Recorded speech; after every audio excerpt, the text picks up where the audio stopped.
First ever factory outlet Mukunda jewelleries Kukatpally, Khammam, Kothapet, Somajiguda, Hanamkonda and Suchitra. నమస్తే రమగారు. నమస్తే జయ. రమగారు, ఒక చిన్న సందేహం ఏంటంటే, ఎవరైనా మన కుటుంబ సభ్యులు చనిపోయారనుకోండి, వారి బట్టల్ని మనం వాడుకోవచ్చా? అంటే చనిపోయినప్పుడు వేసుకున్నవి కాదు నా ఉద్దేశం, వారి ఉంటాయి కదా ఇంట్లో, ఆ బట్టల్ని తిరిగి మనం వాడుకోవచ్చా? మామూలుగా మంచం మీద మరణిస్తే ఆ మంచం చాకలికి ఇచ్చేసేవాళ్ళు ఊళ్ళల్లో నాకు తెలిసి. అవును, మా నాన్నగారు మంచం మీదే చనిపోయారు. నాకు గుర్తుండి ఆ మంచం తీసేశారని జ్ఞాపకం నాకు. పెద్ద పట్టి మంచం అలా చేస్తారు ఊళ్ళల్లో. ఆ వస్త్రాలు ఎలాగో పారేసేవే. తర్వాత కాలంలో ఇప్పుడు వాళ్ళ బట్టలు ఇదివరకటి రోజుల్లో చేయ ఇప్పట్లాగా ఇన్నేసి బేళ్ల కొద్ది బట్టలు ఎవరి దగ్గర ఉండేవి చెప్పు? ఇది కరెక్ట్ రమ్మగారు. ఇన్ని బేళ్ల బట్టలు మనం ఆలోచించుకుంటే ఇన్ని బట్టలు లేవు, కాసిన బట్టలు ఉండేవి. పనివాళ్ళు, పాలేళ్ళు, అయ్యగారి బట్టలు మాకు ఇవ్వండి అంటే ఇచ్చేసేవాళ్ళు. ఇళ్లల్లో అవి కొత్త బట్టలు అవి అయితే ఏ కుమారులో నాన్న సైజు ఉంటే, మన చుట్టాల్లోనే వాళ్ళని తెలిసిన వాళ్ళు ఆ సైజు మనుషులు ఉంటే ఆ బట్టలు ఇస్తే మనం కూడా జ్ఞాపకంగా ఏవో కొన్ని బట్టలు అట్ట పెట్టుకునేవాళ్ళం. అంతే కదా. నాన్న పెట్టుకున్న వాచి, తర్వాత చొక్కా గుండీలు. అప్పుడు గుండీలు ఉండేవి కదా అప్పట్లో చొక్కాలకి. ఇప్పట్లాగా ఈ చొక్కాలుగా బుష్కోట్లు కాదు కదా అప్పుడు. ఇప్పుడు ఈ షర్ట్లు కాదు కదా, బటన్స్ పెట్టుకునేవాళ్ళు. అవి ఉంచుకుంటే ఇప్పుడు ఉంగరాలు బంగారాలు తెచ్చుకోమా మనం? అక్కడ అసలు ప్రశ్నే రాదు రమ్మగారు, అనుమానమే లేవనెత్తదు.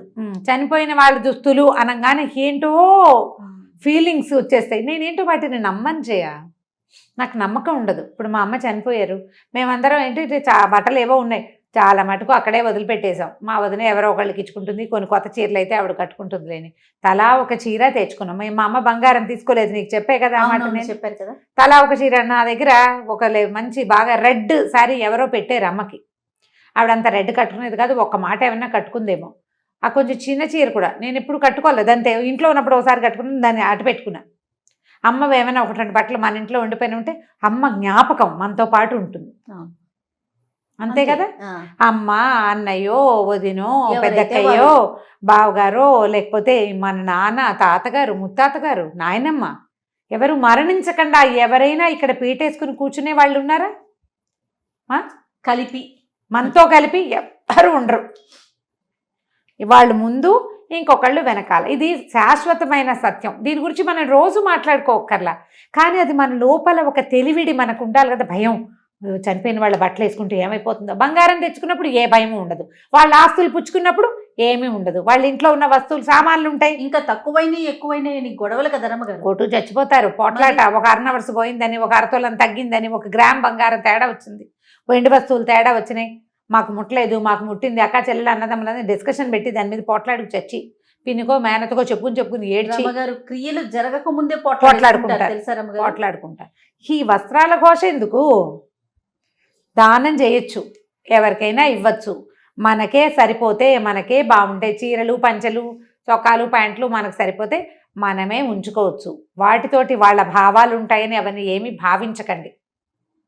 మరణం అనే భావన పరమ శాశ్వతమైన భావన, దాన్ని తప్పుకోలేము. నమ్మినా నమ్మకపోయినా, నువ్వు నమ్మునా మర్చిపోయినా గుర్తుండవలసిన శాశ్వత సత్యం కదా అది. బట్టలు ఒకవేళ తీసుకొచ్చుకుంటే ఉతికి లోపల పెట్టుకోండి, పోనీ ఉతికేసి లోపల పెట్టుకోవచ్చు. అంత అనుమానం అక్కర్లేదేమోనని అనిపిస్తుంది నాకు. ఆ తల్లికి చీరలు తెచ్చుకోకుండా ఉండేవాళ్ళు ఎవరో చెప్పండి.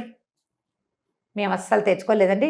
మా అమ్మకి 100-150 చీరలు ఉంటే 150 చీరలు మేము అనాథ శరణాలయానికి ఇచ్చేసాము అని చెప్తారా? చెప్పగలరా? అస్సలు. మా అమ్మకి నేను పెట్టిన చీరే ఇదేని వెనక్కి తెచ్చుకునే వాళ్ళు కూడా కనిపిస్తారు కదా. అవునండి, బోల్డంత డిస్కషన్లు దేని మీద. అవునవును. ఇంత ఆలోచించక్కర్లేదు, ఆలోచించవలసిన అవసరం లేదు. వారి పేరు మీద కొన్ని దుస్తులు దానం చేయండి. ఆ ఫలితం దానం చేసిన క్రియ వల్ల మీకు, వస్తువు వారిదవటం వల్ల దానక్రియ ఫలితం వాళ్ళకి కూడా చెందుతుంది. ఆ జీవుడు ఇంకొంచెం ప్రశాంతంగా. దశదానాలు, షోడశదానాలు చేస్తారు ఈ మరణం అప్పుడు. మరణించినప్పుడు దశదానాలు అంటే హిరణ్యము, బంగారము, వెండి, పుస్తకము, రకరకాల వస్తువులు అవన్నీ దానం చేసి, ఆవును గోదానము చేస్తాం కదా. వస్త్రదానం అని నూతన వస్త్రాలు ఇస్తారు. ఇలా జీర్ణ వస్త్రదానం అంటే వాడిన వస్తువు దానం కూడా చేయొచ్చు. ఎవరికైనా ఇవ్వండి, అవసరమైన వాళ్ళకి ఇవ్వండి. కొన్ని మీరు వారి జ్ఞాపకంగానో, ఆపేక్షతోటో, ప్రేమతోటో చక్కగా ఉంచుకోవచ్చు. మన చుట్టాల్లో పక్కాల్లో మన కజిన్స్లో వాళ్ళని అడిగి వాళ్ళకి అభ్యంతరం లేకపోతే శుభ్రంగా ఇచ్చేయచ్చు. మామ చీర నువ్వు ఉంచుకోవని అనకూడదు. మామ చీరలు ఉన్నాయి నీకు కావాలా అని అడిగి వాళ్ళు తీసుకుంటామన్నారు అనుకో, ఒక చీర వాళ్ళ చేతిలో పెట్టచ్చు, హ్యాపీగా ఇచ్చేయచ్చు, జ్ఞాపకంగా ఉంచుకోవచ్చు. ఇప్పుడు నేను కొత్తగా కుట్టపోయే బొంతలో మా అమ్మ చీర వేసుకుని కుట్టుకుంటాను నేను. అంతే చేస్తాం.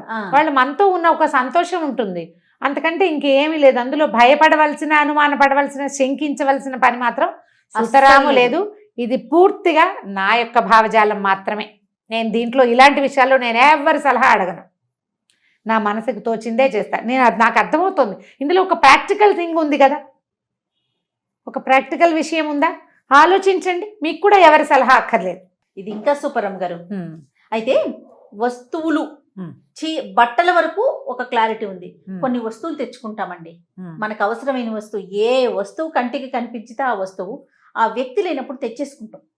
మరి దాని పరిస్థితి ఏంటండి? మనమ్మ నాన్నదైతే మందేగా,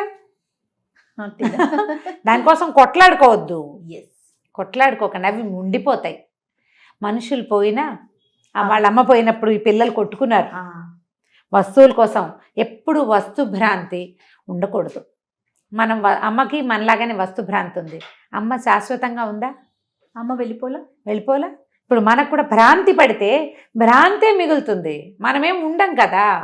అవకాశం ఉంటే తెచ్చుకోండి అమ్మగారి వస్తువులు, లేదా ఎక్కడైనా ఇచ్చేసేందుకు అవకాశం ఉండి ఎవరికైనా అవసరం ఉన్న వాళ్ళు ఉంటే డిస్పర్స్ చేసేయండి. మనం ఏం చేస్తాం, ఫోటోలు, నాన్నగారు రాసిన పుస్తకాలు, ఫోటోలు లాంటివి, వాళ్ళు వాడుకునే ఏమంటారు మన జపమాలలు లాంటివి వస్తువుల్ని, అమ్మ వాడిన తిరగలి, అమ్మ వాడిన చిన్న రుబ్రోలు, ఇత్తడి గిన్నెలు, వాటి మీద ఆసక్తి ఉంటుంది, మనకు మనసు ఉంటుంది.